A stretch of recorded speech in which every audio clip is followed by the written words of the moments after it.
Laminate flooring with Versalock Loc-N-Place technology from Shaw Industries is quick and easy to install and ready to walk on immediately. This is a floating installation system, therefore, an expansion gap must be maintained around the perimeter and any stationary objects. The gap should be equal to the thickness of the product. 12mm planks require a 3/8 inch gap, and 8mm planks need a 1/4 inch gap. Door jambs must be undercut high enough to allow the planks to float, and deep enough to maintain the expansion gap. Undercut the molding by laying a piece of the flooring over a piece of underlayment to use as a guide when cutting. Cut back to the wall studs to allow for expansion. No acclimation of the laminate flooring is needed if the area to be installed is climate controlled between 65 and 85 degrees and 35 to 65% relative humidity. Start in a room cleared of previous flooring and trim. The floor must be sound, secure, clean, dry, and flat within 1/8 inch and 6 feet. Molding tracks should be anchored to the subfloor at all doorways less than 6 feet wide and where the laminate meets other flooring, as well as exterior doors and hearths. The expansion gap must be included at the molding track. You have multiple choices of Shaw underlayments with varying features and benefits, including moisture barriers, sound absorption, and thermal installation. Celotax fanfold design allows quick layout of the product, and the printed grid allows you to make cuts quickly and easily. It's simple to connect with the latch system, and tape is only necessary when installing over concrete. Silent Step Ultra is simply rolled out with the black polyethylene side down. If installing over concrete, peel the cover from the attached adhesive strip for superior moisture control. Determine which direction you want to run the planks. Measure the rim accurately to calculate the width of the planks needed for the first and last row. You want to have close to equal widths at both sides of the room, but definitely not less than 2 inches on the last row. Start at the left corner of your start wall and assemble your first row of planks moving left to right.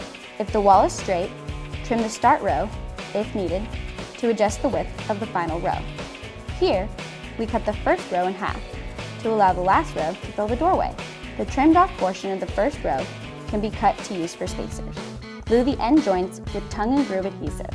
The use of blue painter's tape for delicate surfaces is recommended to prevent shifting of the planks while the glue sets.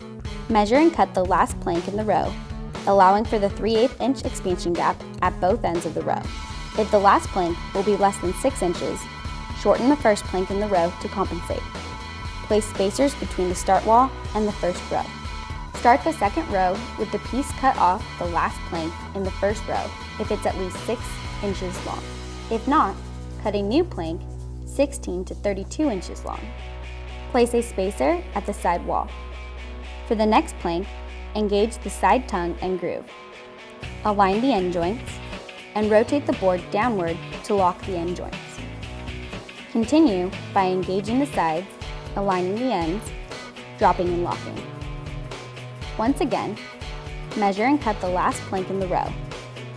The rows of planks should be randomly staggered with at least 12 inches between end joints. Work from at least 3 boxes at a time to help randomize the planks and create a more pleasing appearance. If the start wall is not straight, assemble several rows to allow room to work on top of the planks. Push the assembled flooring against the spacers at the start wall. Pattern scribe the wall onto the first row. Use a scrap piece cut to size to yield the previously calculated width. Continue the job, adding spacers to the ends of rows or moving the spacer as you go to maintain the expansion gap. Occasionally, step back and get an overall view to prevent blocks of light or dark boards and/or the same pattern element repeating too close to itself. The last row will probably need to be trimmed. Either measure and trim or use a scrap piece of full width plank to scribe the width onto the new planks for the last row.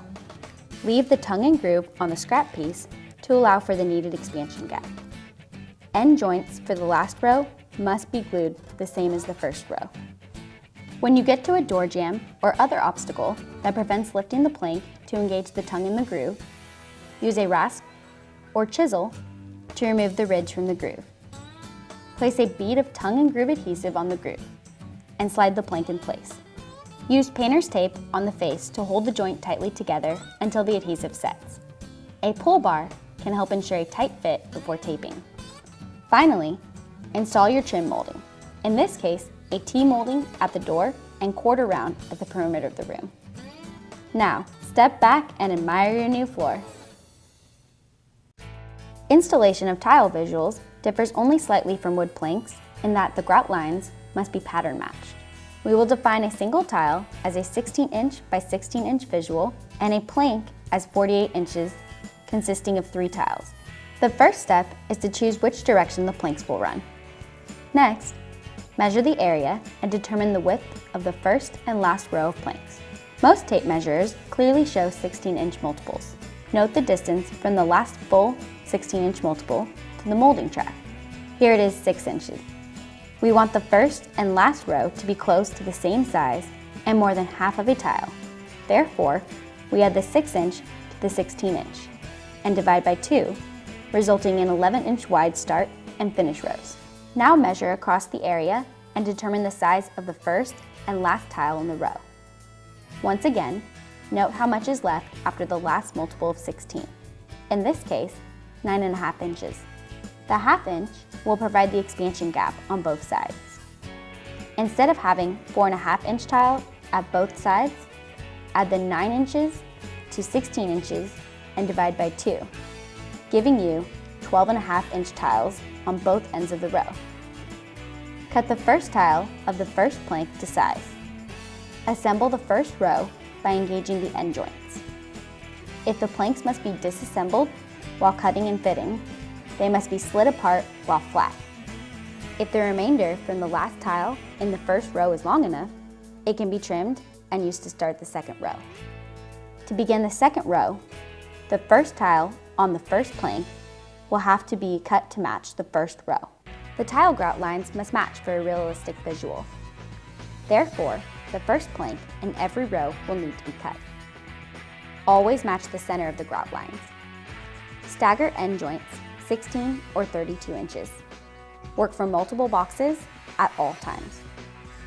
Continue the installation by engaging the tongue in the groove, aligning the end joints, and rotating the plank downward to lock the end joints. The last row will need to be trimmed. Either measure and cut or use a full width scrap piece, including the tongue and groove, to trace a cut line onto a new plank. When the plank cannot be lifted to engage the tongue and groove at door jambs, remove the ridge on the groove end, apply tongue and groove adhesive to the groove, and slide the plank in place. Apply painter's tape to hold the planks tightly together until the glue sets, overnight if possible. After the tile is finished, install the molding. Here, we used multi-purpose reducer strips at the doorways and quarter round at the perimeter, including the base of the stairs. Now, your new floor is ready to be lived on.